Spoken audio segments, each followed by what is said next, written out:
కొద్దిగా సౌండ్ పెంచమ్మా, వేసి పెట్టు. భవానీ కూర్చోండి. అందరూ స్వాములు భవానీలు కూడా చక్కగా కూర్చుని మీకు ద్రవ్యాలన్నీ ఇచ్చారా?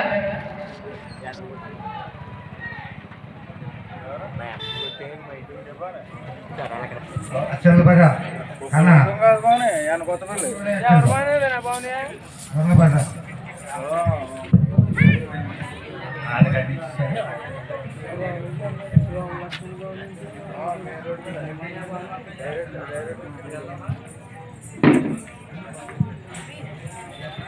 భవానీలు స్వాములు కూడా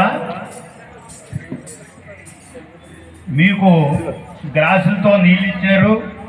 అలాగే పసుపు, కుంకుమ, అగరొత్తులు, ఆర్తిపప్పారు అన్నీ ఇచ్చారు.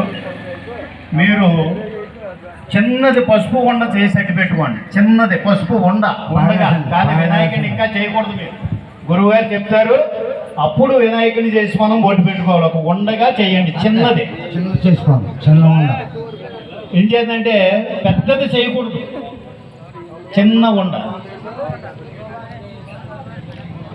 చిన్నది చేయండి అమ్మా. మీరు పూజ చేసేటప్పుడు కూడా మనం ఎంత పత్రి చేసామా అన్నది కాదు, ఒక పుష్పం వేసినా కూడా చాలు.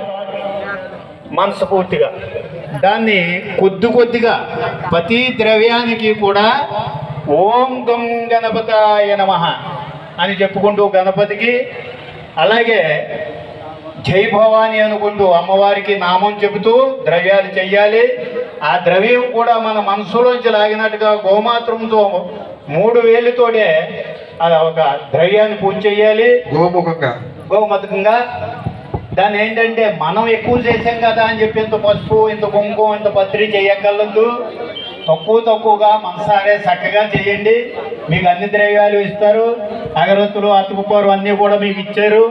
చక్కగా ఎవరు మాట్లాడుకోకుండా పూజ మొదలెట్టిన తర్వాత ఆ వినాయక స్వామిని, అమ్మవారిని ధ్యానించుకుంటూ చక్కగా పూజ చేయండి. కార్తీక మాసం మంచి పవిత్రమైన రోజు. ఓం శ్రీ మహాగణాధిపతే నమో నమః. శ్రీ గురుభ్యో నమః. హరి ఓం. గణానాం త్వా గణపతిం భవామహే కవిం కవీనాముపమస్రవస్తవం జ్యేష్ఠరాజం బ్రహ్మణస్పద ఆనశృణ్వన్నోదవిశ్వేదసాదనం. శ్రీ మహాగణాధిపతి ప్రసాదస్తు వందే విశ్వాసాంతమనాధనం శివం సకలం నిష్కలంకం శక్తి జ్ఞాన క్రియాత్మ గురోన్ పరాన్ గురువం ప్రమోదిత సదా